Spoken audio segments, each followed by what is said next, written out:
Je dois vous avouer quelque chose qui me travaille depuis des années. Et je sais très bien que lorsque je vais le dire publiquement, certains de mes collègues ne vont pas apprécier. Mais après plus de 20 ans passés à pratiquer la médecine, après avoir vu ce qui arrive aux patients quand ils suivent chaque examen qu'on leur propose, je ne peux plus garder le silence. Je suis le docteur Chloé. Et aujourd'hui, je vais vous dire une chose que beaucoup de gens dans le monde médical n'osent pas reconnaître. Parfois, la pire chose que vous puissiez faire pour votre santé, c'est de faire trop d'examens médicaux, surtout après 60 ou 65 ans. Je sais ce que vous pensez peut-être. Un médecin n'est-il pas censé nous dire de tout vérifier? La prévention n'est-elle pas justement le but de la médecine? Oui, c'est exactement ce qu'on nous répète depuis des années. On nous dit détecter tôt, trouver le problème avant qu'il ne devienne grave, surveiller tout ce qui se passe dans le corps. C'est le message que l'on entend partout. Mais que se passerait-il si je vous disais que ce message oublie une partie très importante de l'histoire? La partie qui parle de ce qui arrive après qu'un examen découvre quelque chose. Parce que voici ce que l'on ne vous explique presque jamais dans les publicités pour les bilans de santé. Une fois qu'un examen trouve quelque chose, même quelque chose de très petit et totalement inoffensif, toute une machine médicale se met en route. Et parfois, cette machine peut écraser votre qualité de vie. Aujourd'hui, je vais donc vous parler de 4 examens médicaux qui, selon ce que j'ai vu pendant des années, causent parfois plus de problèmes qu'ils n'en résolvent. Surtout chez les personnes de plus de 60 ans. Je ne dis pas cela pour vous éloigner des médecins, au contraire. Je le dis parce que je veux que vous sachiez dans quoi vous vous engagez avant d'accepter chaque test qu'on vous propose. Mais avant d'entrer dans ces 4 examens, je dois vous expliquer une chose très importante. C'est quelque chose qui a complètement changé ma manière de pratiquer la médecine. Cela s'appelle l'effet cascade. Et une fois que vous comprenez ce phénomène, vous commencez à voir la médecine d'une manière très différente. Voici comment cela fonctionne. Vous faites un examen de dépistage. Peut-être que vous vous sentez très bien, vous vivez votre vie normalement, vous n'avez aucun symptôme. Puis le résultat arrive. Et il montre quelque chose. Peut-être une petite tache, peut-être une ombre, peut-être un chiffre légèrement en dehors de la normale. Cette anomalie pourrait être totalement sans danger. Elle est peut-être dans votre corps depuis 20 ans et pourrait y rester encore 20 ans sans jamais vous causer le moindre problème. Mais le médecin voit cette anomalie. Et à partir de ce moment, il doit agir. Parce que s'il ne fait rien, il pourrait avoir peur de passer à côté d'un vrai problème. Alors il vous envoie chez un spécialiste. Le spécialiste demande un autre examen, souvent plus précis. Ce nouvel examen montre peut-être la même chose, mais ce n'est toujours pas très clair. Et là, on commence à parler d'une biopsie, d'un geste médical, parfois même d'une petite chirurgie. Chaque étape apporte son lot de risques. Infection, saignement, complications, stress, inquiétude, rendez-vous médicaux sans fin. Et voici la chose la plus étonnante. Après tout ce parcours, dans 9 cas sur 10, on découvre que ce n'était rien. Rien de dangereux, rien qui allait vous faire du mal. Mais entre-temps, vous avez vécu des mois d'angoisse, vous avez subi des examens parfois lourds, et parfois, vous avez même eu des complications. Tout cela à cause d'un examen que vous n'aviez peut-être jamais eu besoin de faire. C'est ça, cascade médicale. Et elle peut commencer avec un seul test inutile. Parlons maintenant du premier examen qui provoque très souvent ce phénomène. C'est un examen qui paraît très intelligent, très moderne, très rassurant. Je parle des scanners du corps entier, ces IRM ou scanners qui promettent de vérifier tout votre corps en une seule fois. Vous avez peut-être déjà vu les publicités. On vous dit « Venez faire un scan complet de la tête aux pieds ». On va détecter tous les problèmes avant qu'ils ne deviennent dangereux. Sur le papier, cela semble formidable. L'idée d'avoir une image complète de l'intérieur de son corps donne l'impression d'avoir le contrôle. Et je comprends pourquoi beaucoup de gens trouvent cela rassurant. Mais voyons ce qui se passe dans la vraie vie. Imaginons que vous avez 65 ans. Vous vous sentez bien, vous êtes actif, vous n'avez aucun symptôme. Vous décidez quand même de faire ce scanner simplement pour être tranquille. Vous entrez dans la machine. Vous restez allongé environ 30 minutes. Quelques jours plus tard, les résultats arrivent. Et dans le rapport, le radiologue mentionne quelque chose. Peut-être un petit nodule dans un poumon de 3 mm, à peine la taille d'une gomme de crayon. Ou peut-être un petit kyste dans un rein. Ou encore une petite tache sur le foie. Le rapport dit simplement « surveillance recommandée dans 3 à 6 mois ». À ce moment-là, comment vous sentez-vous? Vous êtes entré dans ce centre médical en pensant être en bonne santé et vous ressortez en apprenant qu'il y a quelque chose dans votre corps qu'il faut surveiller. Et soudain, vous n'arrivez plus à penser à autre chose. Chaque respiration vous rappelle ce petit nodule dans le poumon. Chaque sensation dans le ventre vous fait penser à ce kyste dans le rein. 3 mois plus tard, vous refaites un scanner. Peut-être que l'image est la même. Peut-être que la tâche semble légèrement différente. Alors le radiologue conseille de voir un spécialiste. Et le spécialiste, pour être sûr, propose une biopsie. Une biopsie signifie souvent une anesthésie, une aiguille introduite dans un organe, et un risque d'infection ou de saignement. Et pourtant, les études montrent quelque chose de très clair. Quand on scanne des personnes en bonne santé de plus de 60 ans, on trouve presque toujours quelque chose d'inhabituel. Presque toujours. Dans environ 90 à 95% des cas, les images montrent de petites taches, de petits kystes ou de petites ombres. En médecine, on appelle cela des découvertes accidentelles. Et la grande majorité de ces découvertes ne provoqueront jamais aucun problème. Ce sont simplement les marques normales d'un corps qui a vécu plusieurs décennies. Un peu comme des rides, mais à l'intérieur. Le problème, c'est qu'une fois que ces choses sont visibles sur une image, on ne peut plus les ignorer. Et c'est exactement là que la cascade médicale commence. Des chercheurs ont étudié ce phénomène pendant plusieurs années. Ils ont suivi des personnes qui avaient fait des scanners du corps entier alors qu'elles étaient en bonne santé. Et les résultats sont très intéressants. Les personnes qui ont fait ces scanners n'ont pas vécu plus longtemps que celles qui ne les ont pas faits. Elles n'ont pas évité plus de maladies non plus. En revanche, ces personnes ont eu beaucoup plus d'anxiété, plus de stress et beaucoup plus de procédures médicales inutiles. Autrement dit, ces examens ne les ont pas rendues plus en santé. Dans certains cas, ils les ont même rendues plus malades ou plus inquiètes. Alors que faire à la place? Je ne dis pas d'ignorer votre santé, bien au contraire. Mais au lieu de regarder uniquement des images de vos organes, il est souvent plus utile de regarder comment votre corps fonctionne réellement. Par exemple, pouvez-vous monter 2 étages d'escalier sans être très essoufflé? Pouvez-vous vous lever d'une chaise sans utiliser vos mains? Avez-vous un bon équilibre quand vous marchez? Dormez-vous bien la nuit? Ces choses simples donnent souvent plus d'informations sur votre santé qu'un scanner très coûteux. Si vous voulez faire un vrai bilan de santé, le mieux est de vous asseoir avec un médecin qui prend le temps de vous écouter. Quelqu'un qui va revoir tous vos médicaments avec vous. Parce que très souvent, au moins un médicament peut provoquer plus d'effets négatifs que de bénéfices. Un bon médecin va aussi parler avec vous de votre alimentation, de votre activité physique et de votre vie sociale. Parce que ces éléments du quotidien sont souvent les facteurs les plus importants pour la santé. Un scanner cherche parfois des problèmes qui n'existent pas. Une évaluation de votre mode de vie aide plutôt à améliorer la santé que vous avez. Déjà, la différence est énorme. Passons maintenant au deuxième examen dont je veux vous parler. Celui-ci concerne une peur que beaucoup de personnes ressentent en vieillissant. Je parle de l'IRM du cerveau pour de petits problèmes de mémoire. Voici une situation très fréquente. Vous avez peut-être 65 ans ou un peu plus, et vous remarquez que parfois vous oubliez certaines choses.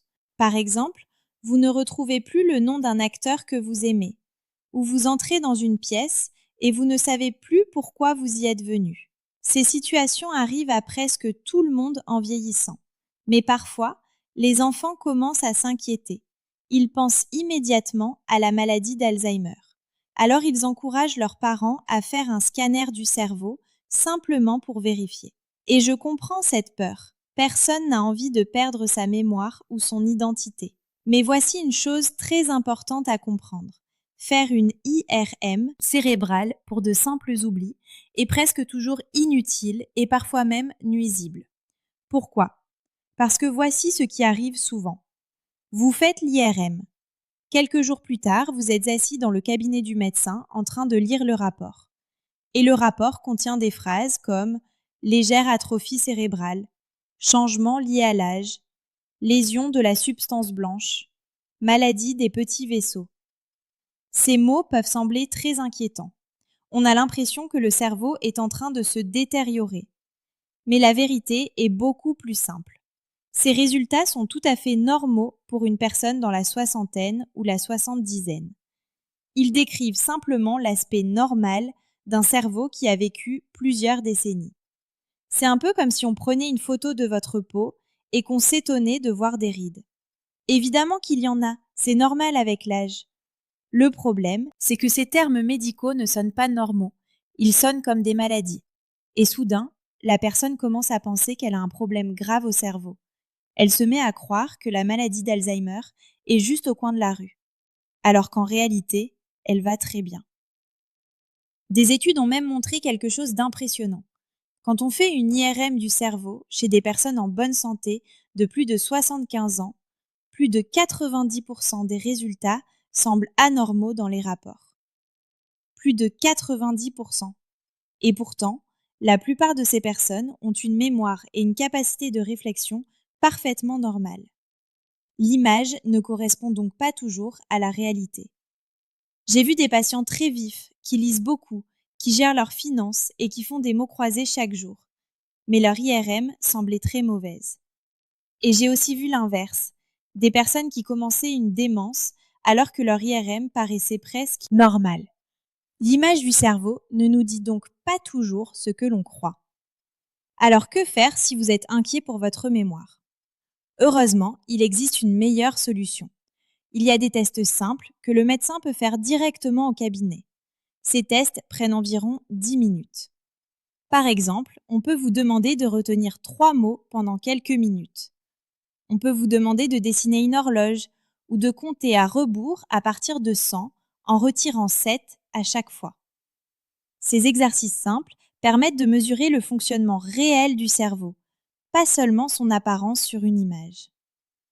Et si ces tests montrent un problème, on commence alors à chercher les causes. Et voici une information très importante. Beaucoup de problèmes de mémoire chez les personnes âgées peuvent être corrigés. Cela peut être un médicament qui brouille l'esprit, cela peut être un manque de vitamine B12, cela peut être une dépression qui provoque souvent des troubles de mémoire chez les personnes âgées. Cela peut être aussi une apnée du sommeil qui réduit l'oxygène dans le cerveau pendant la nuit, ou encore un problème de thyroïde. Quand on traite ces causes, la mémoire peut parfois s'améliorer complètement sans avoir besoin d'une IRM. Dans ces situations, il est souvent plus utile de regarder le fonctionnement du cerveau plutôt que son image. On traite la personne, pas la photo du cerveau. Passons maintenant au troisième examen. Celui-ci surprend souvent les gens parce qu'il semble très logique à première vue. Je parle du test d'effort cardiaque, surtout quand on le fait simplement parce qu'une personne a atteint un certain âge. Voici une situation très courante. Vous avez peut-être 72 ans et vous devez subir une petite opération. Rien de très grave. Par exemple, une réparation de hernie ou la pose d'une prothèse de genou.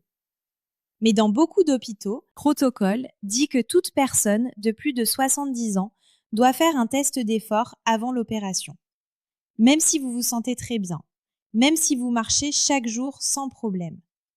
Alors on vous met sur un tapis roulant pour vérifier votre cœur. Prenons un moment pour réfléchir. Si dans votre vie quotidienne, vous pouvez marcher 2 km sans douleur dans la poitrine et sans essoufflement, qu'est-ce que ce test va vraiment nous apprendre de plus? En réalité, votre vie de tous les jours est déjà un test d'effort naturel. Vous le réussissez chaque jour. Mais malgré cela, le protocole reste le protocole. Alors vous montez sur ce tapis roulant. Et c'est souvent là que les problèmes commencent. Les tests d'effort ont un taux assez élevé de faux positifs chez les personnes âgées. Cela signifie que le test peut dire qu'il y a un problème, alors qu'en réalité, il n'y en a pas. Pourquoi ? Parce que le cœur ne réagit plus exactement comme à 40 ans. Parce que certains médicaments ralentissent le rythme cardiaque, ou pour de nombreuses autres raisons qui n'ont rien à voir avec une maladie dangereuse. Mais une fois que le résultat semble anormal, la machine médicale repart. On vous envoie faire un cathétérisme cardiaque. Cela veut dire qu'un médecin introduit un tube dans une artère pour aller observer les vaisseaux du cœur. C'est un examen invasif. Il comporte des risques et il peut provoquer des complications. Et très souvent, que découvre-t-on finalement ? On trouve exactement ce que l'on s'attend à voir dans le cœur d'une personne de 70 ans. Un peu de plaque dans les artères, un léger rétrécissement, mais rien qui demande une opération ou la pose d'un stent. Rien qui allait provoquer une crise cardiaque dans l'immédiat. Mais entre-temps, vous avez subi une procédure invasive. Et il y a un autre problème encore plus important. On vous met maintenant l'étiquette de patient cardiaque. On vous prescrit plusieurs nouveaux médicaments. Et surtout, quelque chose change dans votre esprit. Avant, vous jouiez peut-être au tennis.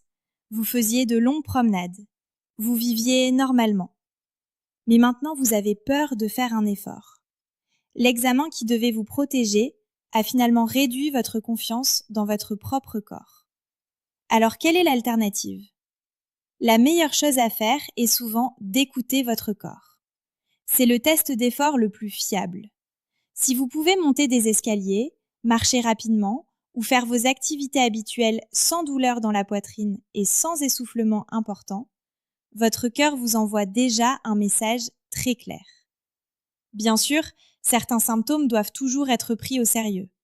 Une douleur dans la poitrine pendant l'effort, un essoufflement inhabituel, des étourdissements. Dans ces cas-là, il faut consulter et faire des examens. Mais si vous voulez connaître votre risque pour l'avenir, il existe parfois un outil plus utile. Cela s'appelle le score calcique coronarien. C'est un scanner très rapide qui dure environ 5 minutes. Pas de tapis roulant, pas d'aiguille et très peu de radiation. Ce test mesure la quantité de calcium dans les artères du cœur, ce qui indique la présence de plaques de cholestérol durcies. Le résultat est un simple chiffre. Si le score est 0, le risque de crise cardiaque dans les prochaines années est très faible. Si le chiffre est plus élevé, cela signifie qu'il faut vraiment se concentrer sur la prévention. Alimentation, activité physique et parfois médicaments. La grande différence est la suivante. Le score calcique donne une information sur le risque. Il aide à prévenir les problèmes. Il ne vous envoie pas automatiquement vers des procédures invasives. Il vous donne des informations pour faire des choix. Pas une inquiétude qui vous pousse vers d'autres examens. Alors ne laissez pas quelqu'un vous mettre sur un tapis roulant uniquement parce que vous avez atteint un certain âge. Faites confiance à ce que votre corps vous montre déjà chaque jour. Passons maintenant au 4e examen. Et je sais que celui-ci peut créer un peu de débat. Je parle de la coloscopie après 75 ans, surtout quand les examens précédents étaient normaux et qu'il n'y a pas de facteur de risque particulier. Je veux être très claire, je ne suis pas contre les coloscopies. C'est même un outil très important. Je les recommande souvent à partir de 45 ou 50 ans parce qu'elles permettent d'enlever des polypes avant qu'ils ne deviennent un cancer du côlon. Si vous avez la cinquantaine ou le début de la soixantaine et que vous n'en avez jamais fait, il est très utile d'en parler avec votre médecin. Mais il faut comprendre une chose. Chaque examen médical est un équilibre entre bénéfices et risques. Et cet équilibre change avec l'âge. Le but d'une coloscopie est de prévenir un cancer du côlon. Mais ce type de cancer met souvent 5 à 10 ans à devenir dangereux. Alors la question est simple. Si une personne a 78 ou 80 ans, est-ce que le bénéfice est toujours plus grand que les risques ? Parce que les coloscopies comportent aussi des risques. Et ces risques augmentent avec l'âge. Il y a d'abord la préparation. Boire ce liquide qui vide complètement l'intestin et oblige à passer la nuit aux toilettes. Chez une personne âgée, cela peut provoquer déshydratation et fatigue. Il y a ensuite la sédation. Chez les personnes âgées, elle peut parfois entraîner de la confusion ou des problèmes respiratoires. Et il existe aussi un risque plus sérieux. La perforation du côlon, c'est-à-dire une déchirure de la paroi intestinale. Avec l'âge, cette paroi devient plus fragile.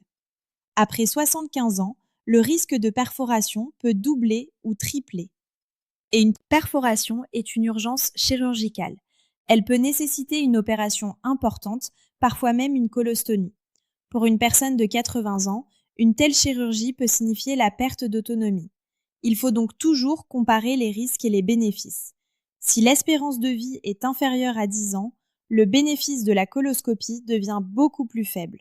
Dans ce cas, la personne a parfois plus de chances d'être blessée par l'examen que sauvée par lui. C'est pour cette raison que beaucoup de recommandations médicales suggèrent aujourd'hui d'arrêter le dépistage systématique quelque part entre 75 et 85 ans. Bien sûr, il existe des exceptions.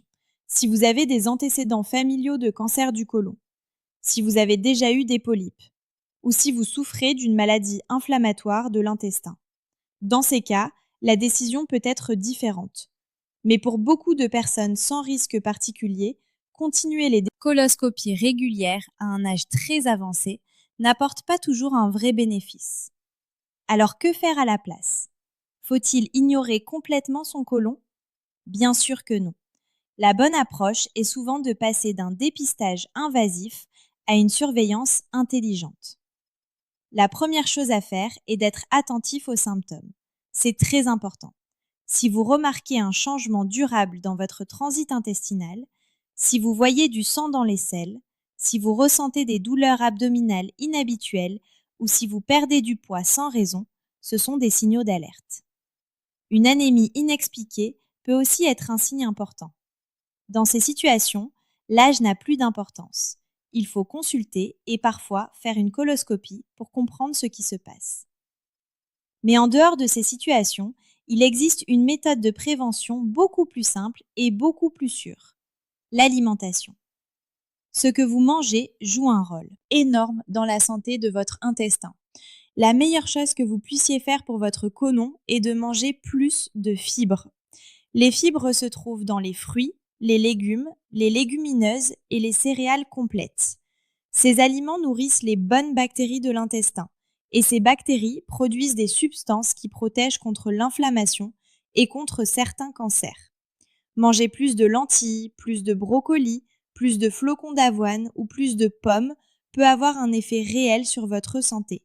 C'est une forme de prévention qui aide tout votre corps sans aucun risque. Le message est donc simple. Faites vos coloscopies quand elles sont utiles, surtout entre 50 et le début de la soixantaine. Mais après cela, pour beaucoup de personnes, il devient plus important de surveiller les symptômes et de garder une alimentation adaptée. Revenons maintenant à l'idée principale. Nous avons parlé de 4 examens qui peuvent parfois créer plus de problèmes qu'ils n'en résolvent, surtout après 60 ans. Les scanners du corps entier qui découvrent des anomalies sans importance.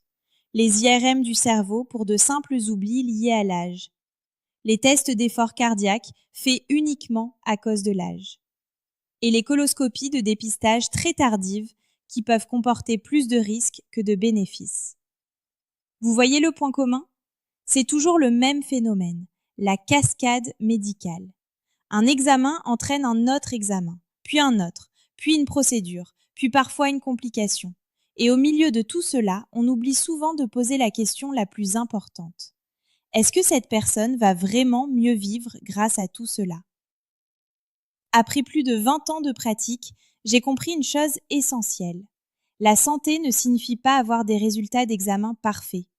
La vraie santé, c'est le fonctionnement du corps.